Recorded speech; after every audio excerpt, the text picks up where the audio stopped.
Third time hali sa Pag-asa, alas 5:05 ang pagkahapon. Alas 5 ng hapon, oras na para aramon ng mga maiinit na bareta kanal daw na maruluwas sa agas sa mga periodiko, radyo asin telebisyon. Erot naman ang ngunyan sa DZGB Bareta alas 5. Mga bareta ngunyan para sa aga. Erot na tinipon sa DZGB Newsbase. DZGB Bareta alas 5. Kaiba ang field reports kan Mega Force Patrol. Hali sa iba-ibang parte kanalbay asin kabikolan. Ngunyan, uya ang sa idong tagapagbareta.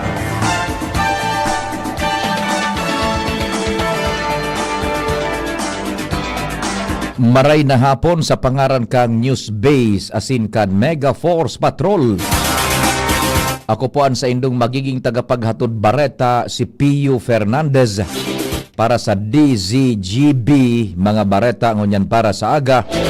GB garantisadong bareta.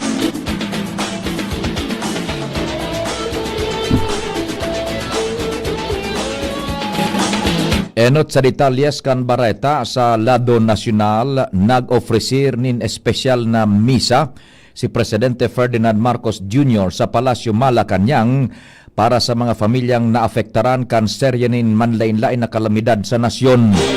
Basado sa social media post, kaibanan kang Presidente sa banal na misa si Primera Dama Liza Marcos, mantang nag-atindir man si dating Primera Dama Imelda Marcos asin Irene Marcos.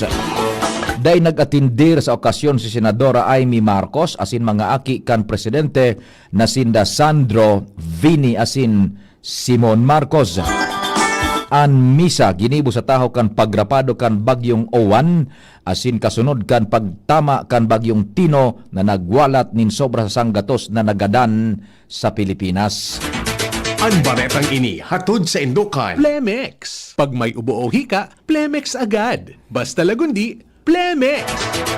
Mientras tanto, sinugo ni Presidente Ferdinand Marcos Jr. ang Departamento kan Obras Publikas na tulos na puunan ang rehabilitasyon sa mga nadanyaran na tinampo asin tulay, tanganing day mapendyente ang pagpadara nin tabang kan gobyerno nasyonal sa mga lugares na pinagrapado kan Super Typhoon Owan. Sigun kay Palace Press Officer Abogada Claire Castro, pinanginutan kang Presidente ngunyan aldaw ang situation briefing sa Operation Center kan Presidential Security Command sa Malacañang asin nagreport sa iyan mga opisyalis kan Defensa Civil sa sitwasyon kan mga binaha asin apektado kan kalamidad sa Pilipinas. Basado sa informasyon na nakuha kang Presidente, 71 tinampo anday pa naagihan dahil sa efekto kan bagyo, kasabay na ang mga nasa Central Luzon, Cordillera Administrative Region, partikular na sa Mountain Province, Benguet asin iba pang lugares. Duaan gadan, mantang duwa man ang lugadan sa pagrapado kan Super Typhoon Owan sa kudngunya na pagkaaga sigon sa opisina kan Defensa Civil.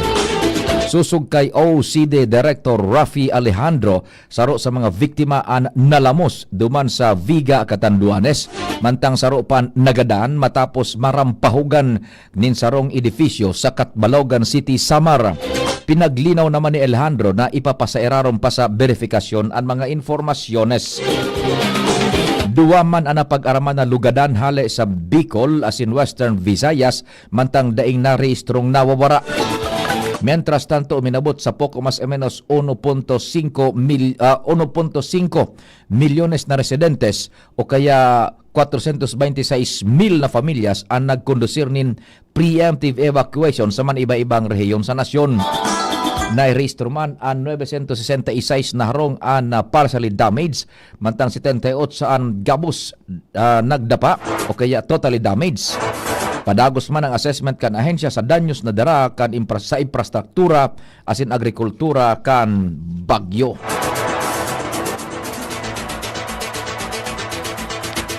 Maski nagluya na ang bagyong Owan, nagpatanid pa man giraray ang pag-asa sa posibilidad ng storm surge sa nagkapirang kadagatan sa Luzon asin Visayas. Basado sa ipinaluwas na abiso kan pag-asa ngunyan aldaw, posibleng magkaiguan nin storm surge sa laog kan masunod na 12 oras. Inabisuan kan pag-aasan mga residentes na ibitaran mo na ang magpasiring sa mga baybayon asin mga aktibidades sa laog kanasabi ng lugares.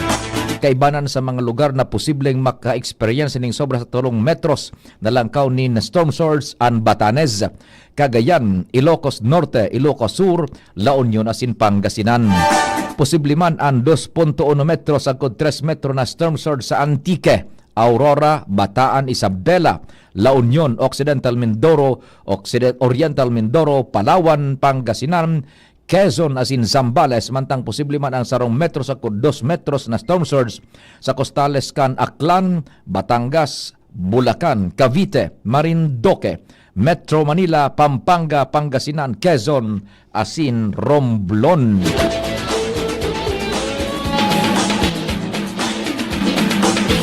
Posibleng saro sagkod tulupang bagyo na magtama sa Pilipinas bago matapos ang taon 2025. Sigun kay Pag-asa weather specialist Munir Baldemoro, ini ang puon bulan kan Nobyembre sagkod Disyembre.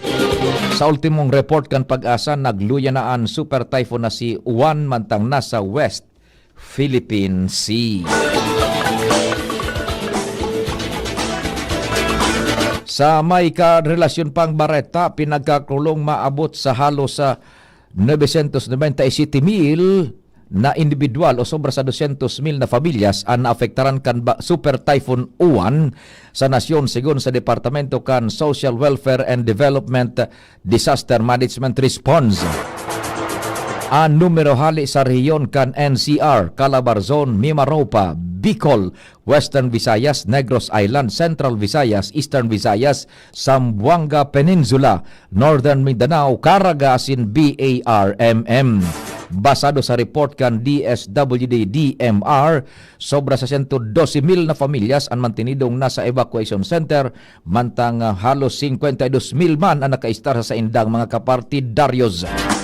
Katakod kay ni uminabot man sa sobra sa 5 milyones de pesos na humanitarian assistance na ang naipanaokan ahensya sa mga naafektaran kan bagyo. Padagos man ang pagdistribo kan DSWD nin family food packs as in ready-to-eat foods sa mga pamilyang apektado kan pagrapado kan Super Typhoon Uwan.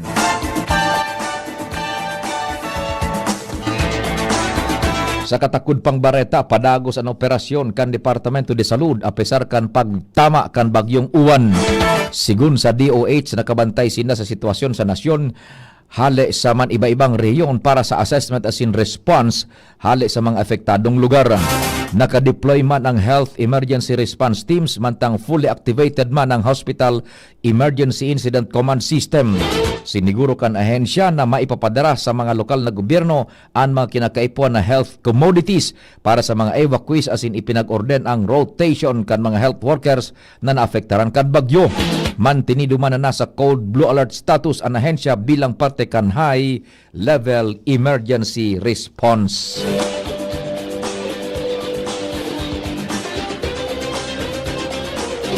Sa may relasyon pang bareta, sobra sa 7,000 na pasaheros ang stranded pa man sa giraray sa mga pantalan sa mga iba-ibang lugares kang nasyon sigun sa Philippine Coast Guard.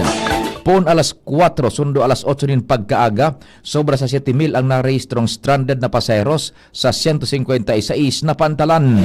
Kasabay digdian sobra sa 171 mga barko, 28 motor bangkas, asin sobra sa 3,000 na rolling cargos, 541 na vessels asin 185 motorbangkas para mentras na nakasirong sa mga pantalan. Nanutaran na pinakadakol na stranded sa Kabikulan na iguning sobra sa 2,000 na pasaheros sa 18 pantalan. Sunod ang Central Visayas na iguning haros sang 1,000 pasaheros hali sa 26 na pantalan. Asin Western Visayas na iguning halos sang 1,000 pasahero hali man sa manlain-lain na pier sa nasabing lugar. Nang tinidong suspendido pa ang nagkapirang biyahe sa dagat dahilan sa nakaitaas pa ang mga wind signals sa nagkapirang lugares.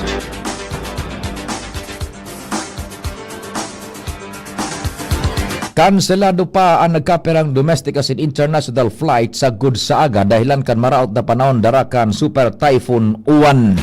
Sigun kay Civil Aviation Authority of the Philippines spokesperson Eric Apolonio, sobra sa 400 na flights ang kinansilar dahil sa unfavorable weather kay bana na ang biyahe sa Central Luzon asin Visayas. Afuera kay ni wara man na naitala na stranded na pasaheros dahil ang tatulos sindang inabisuhan bago pa ang suspensyon kan biyahe. Mientras tanto na italaan ang minimal na danyos sa nagkaperang aeropuerto na nasa Irlindong kan Kaap. Tulos man na nagkondusir ning clearing operations and airport personnels asin mga otoridades. Pinag-abisuhan man ang mga pasaheros na makipag-koordinar sa indang mga airline companies para sa refund o rebooking kan sa indang plete. Kanselado man ang siyam na biyahe sa Parañaque Integrated Terminal Exchange o PITEX dahil sa epekto kan Super Typhoon Uwan. Sigun sa manahimiento kan PITEX kasabay na kanseladong biyahe ang CUL, Solid North, Saulog, P&O asin Barney na may rotang Eastern Samar, Baguio City, Olongapo, Naga City asin San Andres. Inabisuhan man ang mga apektadong pasaheros para sa rebooking o refund kan sa indang pamasahes. Pagirumduman kan manahimiento ang gabos na pasaheros na i-monitor muna ang kamugtakan kan panahon bago magpasiring sa mga terminal. Uminabot sa sobra sa 16 milyones na mga estudyantes ang apektado kan suspensyon kan klase sigun sa Departamento de Edukasyon sa irarong kan sa indang Disaster Risk Reduction and Management Service. Dahilan ini kan pagrapado kan Super Typhoon Uwan sa nagkaperang rehiyon sa Pilipinas. Basada sa ultimong situational report kan ahensya kasabay kaibanan sa 12 rehiyon na pigrapado kan bagyo ang Eastern Visayas, Bicol asin Central Luzon. Sobra man sa 700,000 na mga personalis kan DepEd ang apektado kan class suspension. Mentras tanto, sobra sa 2,000 na classrooms hali sa 512 eskwelahan sa mga apektadong rehiyon ang parameters na pinagagamit bilang evacuation centers. Halos 3 bilyones na residentes sa pirang parte kan nasyon ang nawaran ng kuryente matapos ang pagrapado kan bagyong Uwan sigun sa National Electrification Administration o NEA. Basado sa informasyon kan ahensya ngunyan aldaw, down power lines ang rason kan brownout sa mga komunidad sa Aurora, Bicol, Nueva Ecija, Nueva Vizcaya, Northern Samar, asin Quirino. Nagkapirang kooperatibas ning kuryente man ang nagdeklarar ning total power interruptions kung sain sa ngunyan 34 electric cooperatives pa ang daing kuryente man 32,000 o kaya 32 man na electric cooperatives ang naibelta na ang operasyones.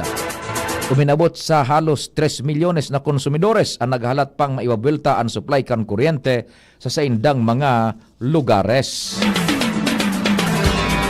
Nagpadara na ang Departamento kan Transportasyon ng mga inhenyero na makondusir ning assessment sa tulay kan Philippine National Railways o PNR digdi sa Albay na dadanyaran kan Super Typhoon Uwan. Partikular ang PNR Bridge na nagdudugtong kan San Rafael asin Maipon sa Ginubatan, Albay. Dahilan kan danyos parameters sa suspended na operasyon kan PNR hali sa syudad kan Naga Pasiring sa Legazpi City asin vice versa kung saan pigakarkulong 400 na pasaheros ang apektado kaini. Sinugo naman kan Departamento kan Transportasyon ang Land Transportation Franchising and Regulatory Board na magpadaranin mga public utility vehicles tanganing makatabang sa mga pasaheros. Mabueltan detalyes kan Bareta pakalis kan nagkapirang pagirumdom. Pre, makinig ka muna. Payong kaibigan lang ha. Work hard, play hard. Yan ang motto ko dati. Pero nakakapagod din pala katagalan. Sa gitna ng lahat ng mga puyat, inom at pagkain ng masasarap, kasama na ang oily at fatty foods, kailangan pa ring bantayan ang kalusugan. Tamang kontrol ang kailangan. Katuwang ko, ang Liverade. May silimarin na maaring makatulong, protektahan ang atay. Cheers to more good times. Be a liver lover. Mahalagang paalala, ang Liverade ay hindi gamot at hindi dapat gamitin paggamot sa anumang uri ng sakit. Ang good drinks at good food, perfect combo. Isama pa ang Liverade para sa kalusugan ng atay. Mabibili sa mga leading drugstores nationwide. Realize true comfort and relaxation at Dorotea Resort and Spa, a perfect venue for family outings, couple retreats, and various functions such as weddings, birthday parties, corporate seminars, and conferences. Dorotea Resort and Spa. We have backpackers rooms, standard rooms, deluxe, suite, and a penthouse. Also, relax and rejuvenate with our spa's invigorating treatments, services, and facilities. Dorotea Resort and Spa, Kahugutan, Bakakay, Albay. For reservation, contact us at 0917-777-5734. Find us on Facebook, Dorotea Resort and Spa. Relax, rejuvenate, and enjoy. Only here at Dorotea Resort and Spa. Kung ikaw ay edad 50 pataas katulad ko, may mataas na ang risk ng panlalabo ng paningin. Mas challenging ang pang-araw-araw na gawain tulad ng pagbabasa, pagsusulat, at pagmamaneho. Ang Optin ay may lutin na maaari makatulong sa kalusugan ng mata, nilalabanan ang epekto ng glaucoma, macular degeneration at katarata. Kitang-kita ang kalusugan. Mabibili ang Optin sa mga pangunahing butika nationwide. Mahalaga ang paalala, ang Optin ay hindi gamot at hindi dapat gamitin panggamot sa anumang uri ng sakit. Mga tugang, abangan ta ang pinakabagong programa digdi sa DCGB Radio. Ang programang mahatod ning mga impormasyon, mga istoryang kapupurutan nin inspirasyon na naidulot kan pagtatrabangan nganing maiangat ang pagkabuhay kan mga Bicolanong paraomang benepisyaryo.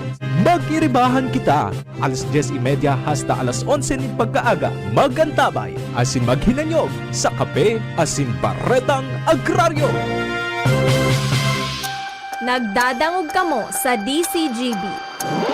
Always number one, always at your service.